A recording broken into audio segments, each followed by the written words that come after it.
into the intersection between physics and consciousness. Quantum theory tells us that light behaves both as a particle and a wave, existing in superposition until observed.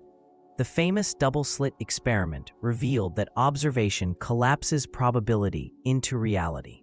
But what exactly is observation? If your cells are continuously emitting photons, if your DNA is radiating and absorbing light, then observation might not be something you do, but something you are. You are a living field of awareness, interacting with the quantum field through light. Every photon your body releases could be a tiny act of observation, a micro-collapse of probability into form.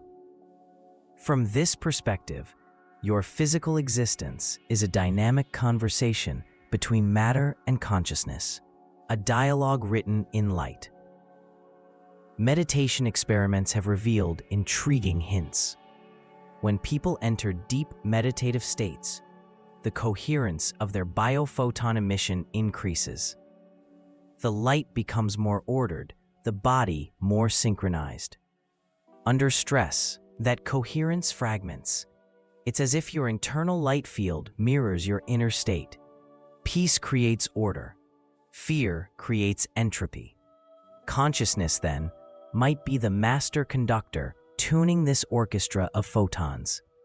When your mind is scattered, the music is noise. When you are centered, present, and aligned, the light reorganizes, and your entire system follows. What if your thoughts are not confined to the brain at all, but propagate as subtle photonic patterns through your entire being? What if every intention you set is literally coded in light? That's not just mysticism.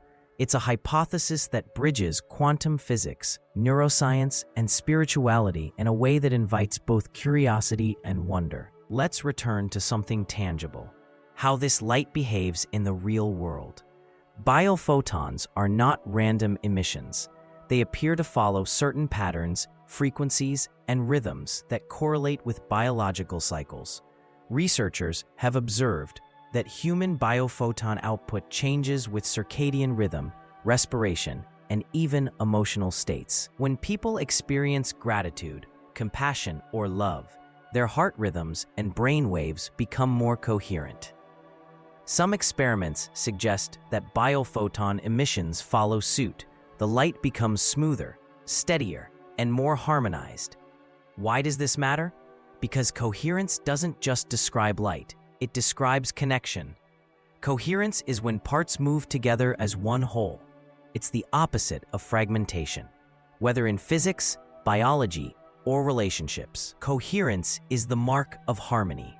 So when you align mind, heart, and breath, your entire system literally begins to shine in a more ordered way. Your light field stabilizes. You feel grounded, but expanded. Spiritual traditions teach that enlightenment, the awakening of consciousness, is not something you acquire. It's something you uncover. You were luminous all along. You just forgot to notice. Science might now be offering metaphors for that awakening. The pineal gland, often called the third eye, contains cells similar to those in the retina. While not directly light-sensitive like the eyes, it responds to the rhythms of light and darkness that guide your sleep, hormones, and mood. Symbolically and biochemically, it's a bridge between the outer and inner worlds, translating external light into internal chemistry, and possibly into perception itself. When the body's light field is coherent, this inner sensor seems to function optimally, producing states of clarity, intuition, and deep calm. So when sages across history said, "You are the light of the world," perhaps they were describing something more literal than metaphorical. In physics, resonance is when two systems vibrate in harmony. Strike one tuning fork, and another nearby begins to sing at the same frequency. The universe itself seems built on this principle. Biophotons appear to behave the same way. Two living systems brought near each other can influence each other's light emissions, a phenomenon known as biophotonic resonance. Some cell cultures have been observed to synchronize their behavior purely through photon exchange, without chemical or electrical contact. Now expand that idea to humans. Have you ever walked into a room and instantly felt lighter or heavier without anyone saying a word? You may have sensed the resonance of biophotonic coherence, your light field interacting with others. When two people share deep presence through eye contact, empathy, or love, their physiological rhythms begin to synchronize. Heartbeats align. Brainwaves mirror each other. Perhaps light aligns too. Resonance is not just an emotional concept. It's a universal language of energy alignment. That's why acts of kindness feel radiant, literally. They restore coherence, both within and between people. The energy becomes organized. The field becomes brighter. When you meditate, pray, or simply breathe consciously, you're tuning your own frequency. The more coherent you become, the more you influence the field around you. You don't need to preach light. You need only embody it. Your presence, your calm, your authenticity, these are all photonic signals. The brighter and more coherent they are, the more they reshape the space you inhabit. Skeptics might ask, are biophotons really connected to consciousness? Or is this poetic speculation? That's a fair question, and science is still exploring the answer. Biophoton research is real, but remains on the frontier. We know living organisms emit ultra-weak light. We can measure it with photomultipliers. We know its patterns correlate with metabolism, stress, and rhythm. What remains uncertain is how far this light communication extends, whether it plays a role in cell-to-cell coordination, or whether it interacts with consciousness itself.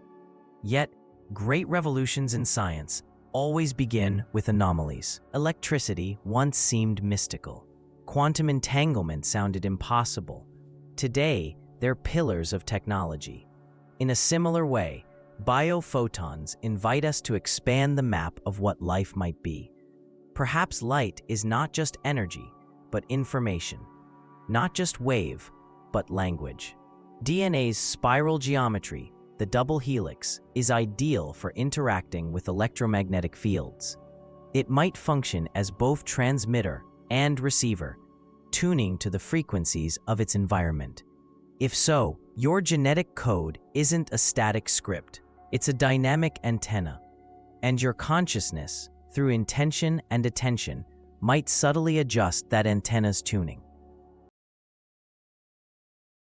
Perhaps biophotons connect us through dimensions of space and time we haven't yet understood. Perhaps the photons we emit carry imprints of our thoughts, information that travels beyond the body, influencing events we can't yet measure. These ideas stretch the boundaries of current science, but that's what frontiers are for, to remind us that mystery still exists. A century ago, nobody could have imagined that observation itself shapes physical outcomes.